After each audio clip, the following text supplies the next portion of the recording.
Hey guys, welcome to Hughes History. A few weeks ago, one of my Twitter peeps sent me a message. This is Jay Grum, who teaches at the Legacy Preparatory Charter Academy in the Dallas-Fort Worth area. And I'm going to forgive you guys for beating the Buffalo Bills twice in the Super Bowl. But nevertheless, his kids in the 7th grade humanities are making videos in the style of Hughes. They study Texas history. They're dealing with the Texas Revolution, and they wanted some tips, some advice, some things that I could tell them to help their project go a little bit smoother. So I'm going to do that, and certainly I think it's a great project. I'm all into digital video production, and if kids are going to do little lecture videos for the YouTubers out there, I think that's a grand idea. So my first piece of advice as you're kind of starting this quest is to make sure that you understand the content. You have to read different sources. You have to really kind of grapple with the basics. I'm going to say that the content and the very detailed specifics are probably not the most important thing in the lecture you're going to do, but you have to understand it. You really do. Read it a few times. Like I said, get some different sources. Find out some interesting tidbits that maybe other people don't know about yet to make your video a little bit more interesting. But I would say that comes first. And then as you're doing that, categorizing that information is muy importante. You need to do that as you're going through that content. I always start with the big idea. People are not going to remember everything you say in the video, but they will remember the general gist, the context you create, the thesis that you pound, the umbrella that you hold over your head. So I always categorize the video very much like a thematic essay. I make sure that I get the big idea across very early, and then I categorize it by titles. So if I'm doing something like the American Civil War, I might categorize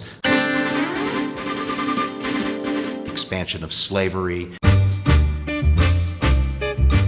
economic differences,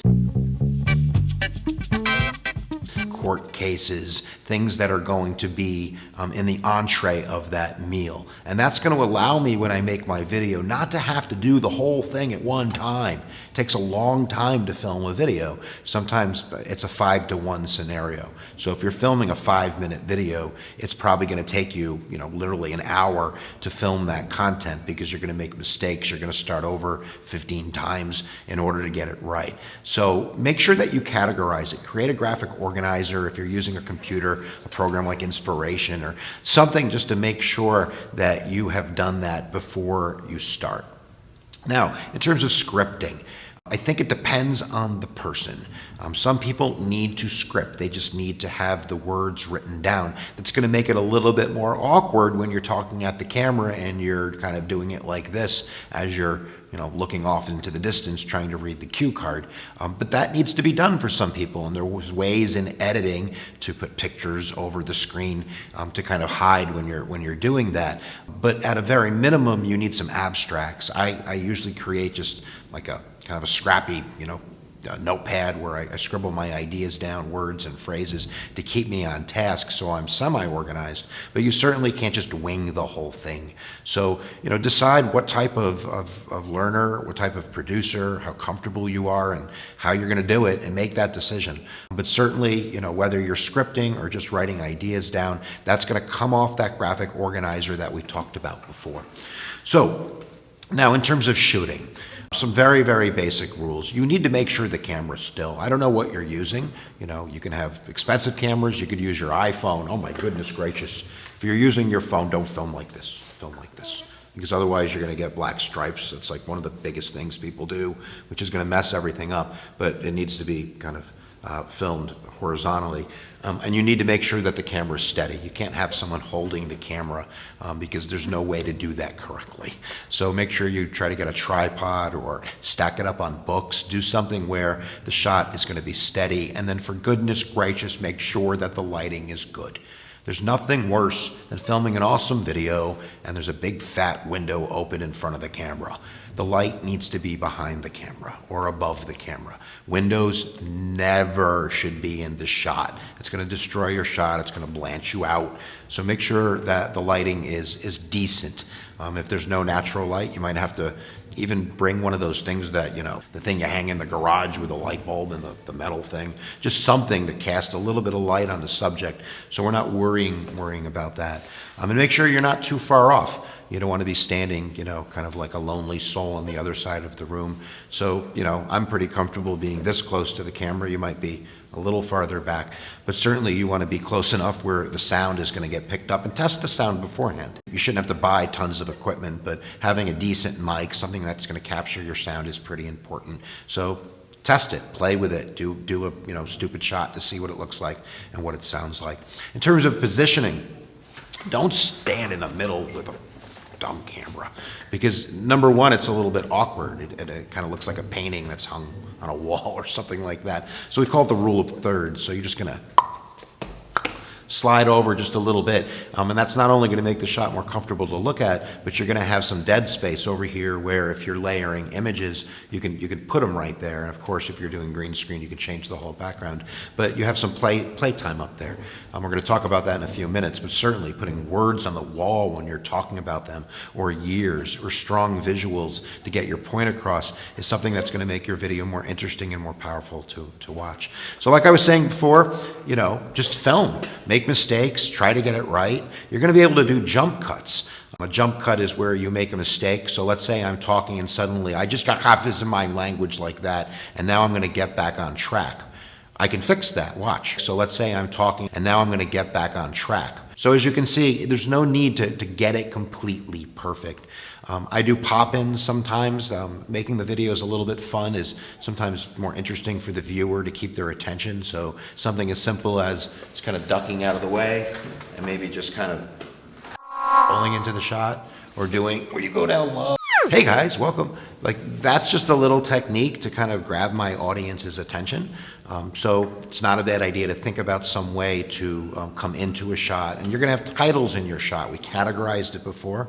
So how are you going to come into that shot after the title? Are you just going to be on screen? You're going to pop in? Are you going to walk in? Are you going to be carrying something?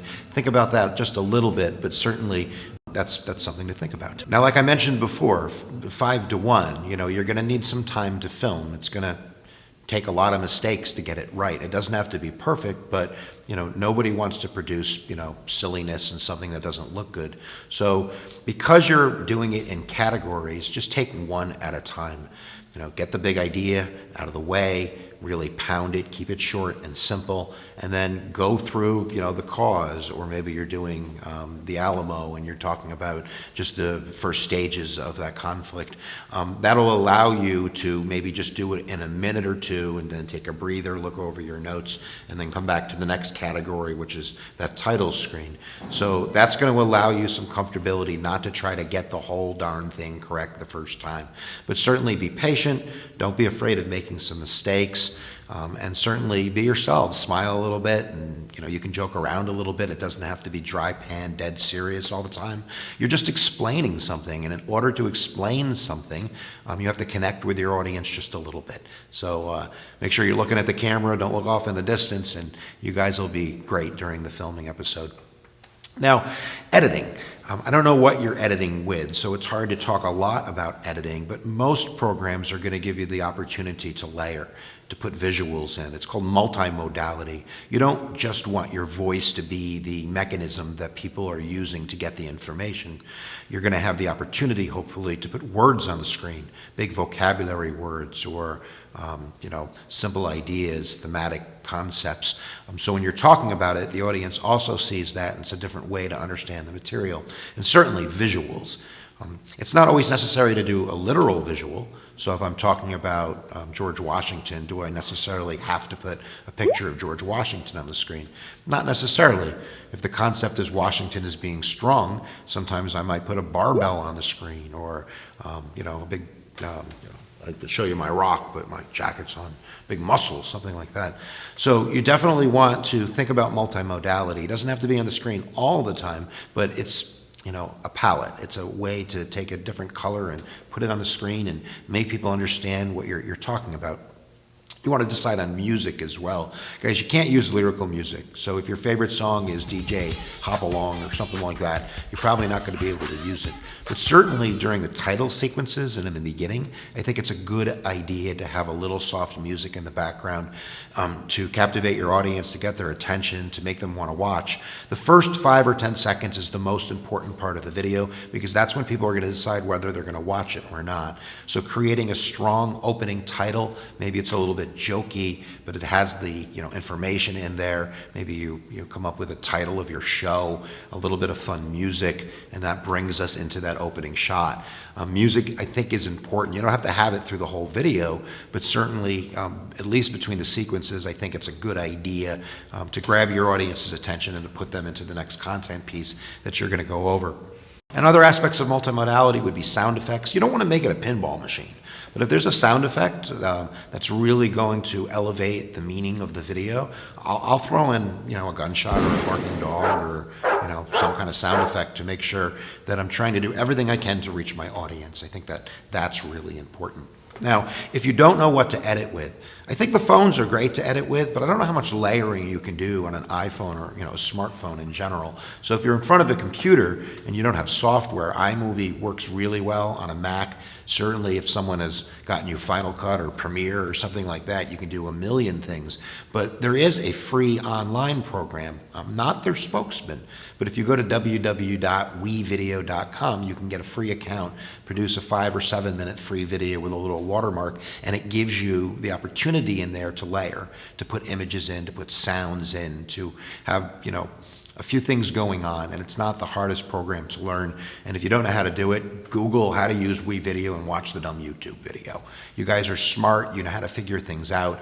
Nobody really reads the gaming manual anymore. You just kind of go along your path and problem solve. You don't want to spend a long time doing it, but it's going to take a little bit of time. You're going to want to realize that editing takes time. I don't know what the perimeters of your rubric are, but I think that, a 5-minute video takes a long time. I've been doing it for, 8 or 9 years now. A 5-minute video is going to take me, probably an hour or two. So for someone who's beginning the path of creating videos, a 5-minute video is probably going to take 2 to 4 hours. So you want to make sure that when you're going in through the planning phase, through the filming phase, and through the editing phase, you realize what you're getting yourself into. That's why the planning phase is so important. A lot of times you're going to have too much content. So cutting the fat, deciding what's important, what you really want to emphasize, and overall emphasizing that big idea. Just like a thematic essay, we start with a big idea and we end with the big idea. So I hope that this helped you a little bit. I'm sure that you have lots of other questions. I don't want to open up the floodgates, but you certainly can tweet me at Hughes on the Twitters, and if I have some time, I'll get back to you. But I'm quite excited for you, and I'm looking forward to seeing the product. And anybody else that does that out there, post your videos down below. We'll all check out your work and see if we can't grow our brains collectively. So where attention goes, energy flows, guys, and we'll see you next time that you press my buttons.